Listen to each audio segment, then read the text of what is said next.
Into the Radius is the first game I bought when I received my Oculus Quest 2.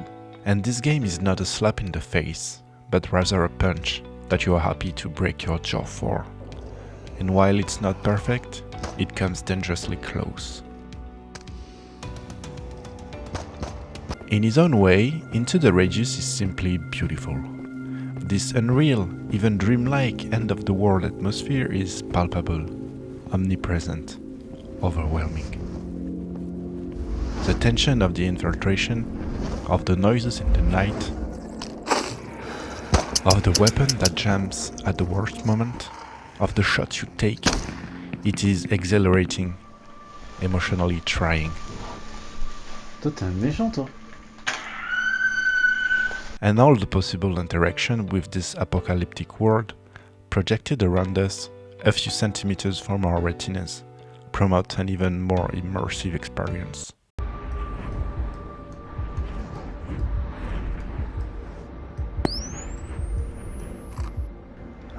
No.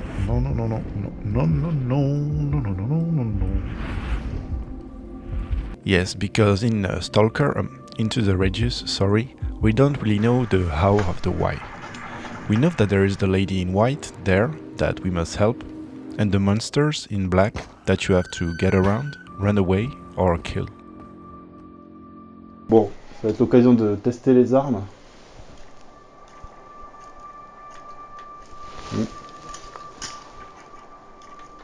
Ah, il y a la sécurité. Il faut pas paniquer. Ouais, donc...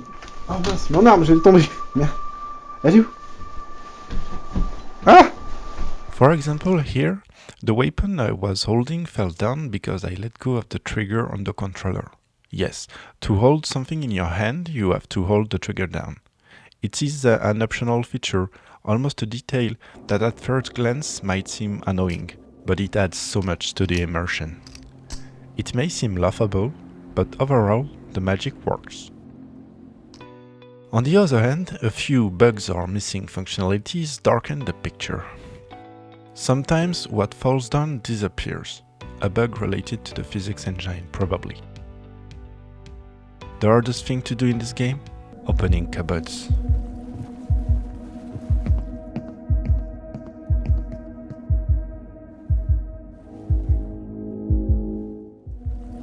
And even worse is the vertical rows of drawers.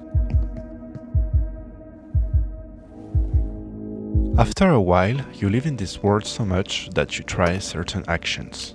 Clearing away after tea. Attracting enemies by tapping your weapon on metal. On va essayer de soulever la table, c'est genre... Ça marche pas. Ah, c'est une Camille, ça, non? On peut pas l'ouvrir. Donc on peut pas monter sur les trucs non plus, là. C'est dommage, il n'y a pas de saut, hein. As they say, the devil is in the details. And all this little interaction that comes spontaneously, so strong is the immersion, and which are not implemented in the game, are a bit of a disappointment. And we are extirpated from this world, while we would like so much to stay there. The artificial intelligence is very basic, buggy in some cases. A common observation in modern games, unfortunately. Enemies stay fixed, shoot through walls, don't know how to find their way, spot us at 300 meters in the night, and even keep shooting at us when we are dead. If player.state == dead, then don't shoot anymore, semicolon, and if. And there is the repair of the weapons, where one wonders if the immersion is not pushed a bit far. Let me show you how to clean a gun, because it is quite something. Firstly, we need a weapon in bad condition, and it's very important to prepare our workbench. A well-organized craftsman knows that being well prepared is a guarantee for a good job, and if we are missing something, we go to the store. The apocalypse, it's not that bad, and we are polite to the merchant. Back to the workbench. It is done in 2 steps, but first we take the time to look at our well-organized workbench and to be quite happy about it. Firstly, we take a rag cloth, then we apply on a metal rod, then we take the gun with the other hand, and we like so, to make sure we get all the poop out of the barrel. Then we put it down and go to the next step. We take some WD-40 and we spray our gun copiously. Then we take a toothbrush that will have to be kept away from the bathroom, and we scrub like this, with light strokes of the wrist. But frankly, this game is full of innuendo.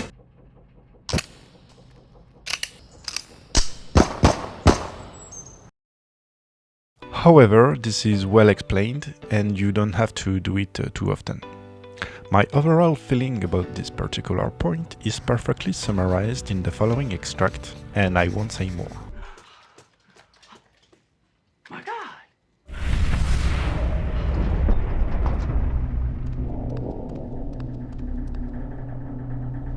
I know what this is.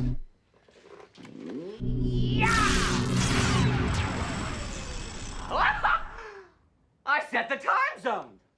And my phone does that automatically. I'm gonna see if I can make the font bigger. And it's sometimes difficult to look for an item in the chest inventory. Being new to VR, I think there is a learning curve. After several gaming sessions, we reload in 10 seconds.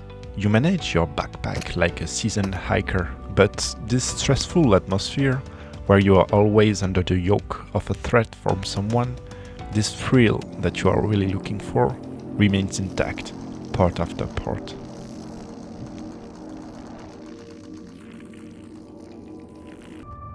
I don't know if joy is the right word, but I found myself throwing my gun at an enemy that was running at me. In my panic, I discovered a mechanic, and even though the Spectre was still sprinting towards me, minus 1 health point, well, I was still in panic, and I finished him off with a knife, that last weapon before the end of the world. So there are some negative points to what is otherwise a great video game experience. It's scary, disturbing, gripping, opaque.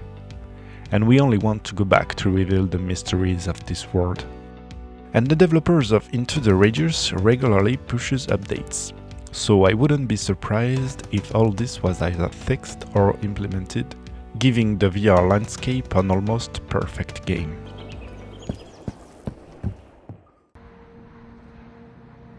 Well, this was VR and Vicissitudes, and I tell you good day and goodbye.